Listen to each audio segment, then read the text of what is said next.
ورحمۃ اللہ وبرکاتہ۔ وعلیکم السلام ورحمۃ اللہ وبرکاتہ۔ نحمده ونصلي على رسوله الكريم أما بعد فأعوذ بالله من الشيطان الرجيم بسم الله الرحمن الرحيم وما أرسلناك إلا رحمة للعالمين۔ اے محبوب، ہم نے آپ کو سارے جہاں کے لیے رحمت للعالمین بنا کر بھیجا۔ ہرا گنبد جو دیکھو گے زمانہ بھول جاؤ گے، ہرا گنبد جو دیکھو گے زمانہ بھول جاؤ گے، اگر مدینے جاؤ گے آنا بھول جاؤ گے، نائت رہو چاند تارو اپنی لنگت پر، میرے آقا کو دیکھو گے چمکنا بھول جاؤ گے۔ آئیے ہم اور آپ مل کے مکہ مدینے کے تاجدار، دونوں عالم کے مالک و مختار جناب پاک احمد مجتبی محمد مصطفیٰ صلی اللہ علیہ وسلم کی بارگاہ میں ایک مرتبہ زم زم کے درود پاک پڑھے۔ اللہم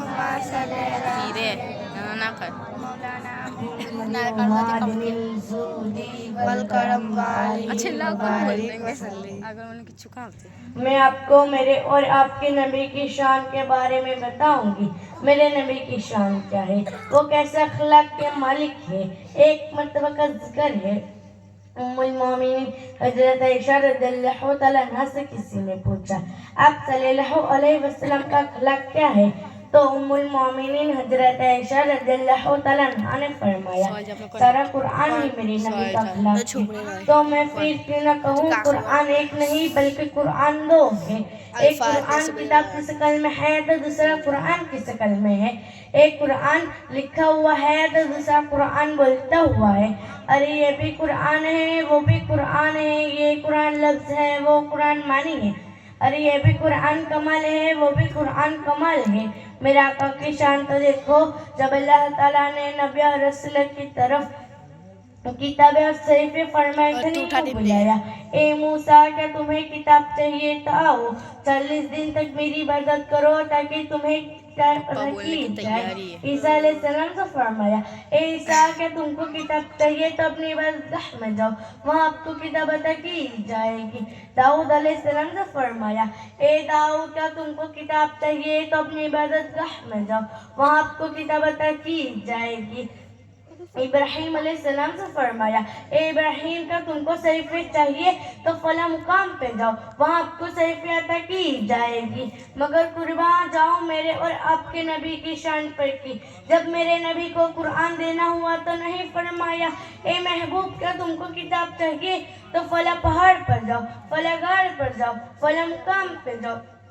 جب میرے نبی غار ہرا میں تھے تو قرآن غار ہرا میں آ رہا ہے، میرے نبی مکہ شریف میں تھے تو قرآن مکہ شریف میں آ رہا ہے، میرے نبی مدینہ شریف میں تھے تو قرآن مدینہ شریف میں آ رہا ہے۔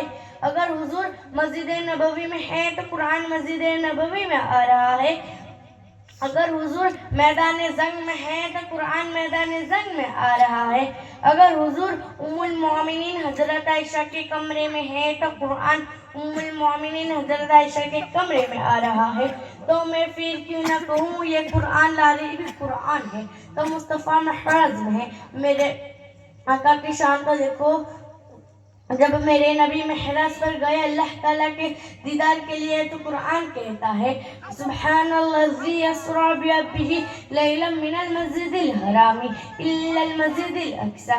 حضور اگر سفر میں ہے تو قرآن کہتا ہے والنجم اذا ہوی۔ حضور کی رسالت کی بات آئی تو قرآن کہتا ہے انک لمن المرسلین۔ حضور کے سینے مبارک کو چاک کیا گیا تو قرآن کہتا ہے الم نشرح لک صدرک۔ تو میں پھر کیوں نہ کہوں میرے نبی کے سینے سے بہتر کسی کا سینہ نہیں، میرے نبی کے نور سے بہتر کسی کا نور نہیں، میرے نبی کے چہرے سے بہتر کسی کا چہرہ نہیں، میرے نبی کی شان سے بہتر کسی کی شان نہیں۔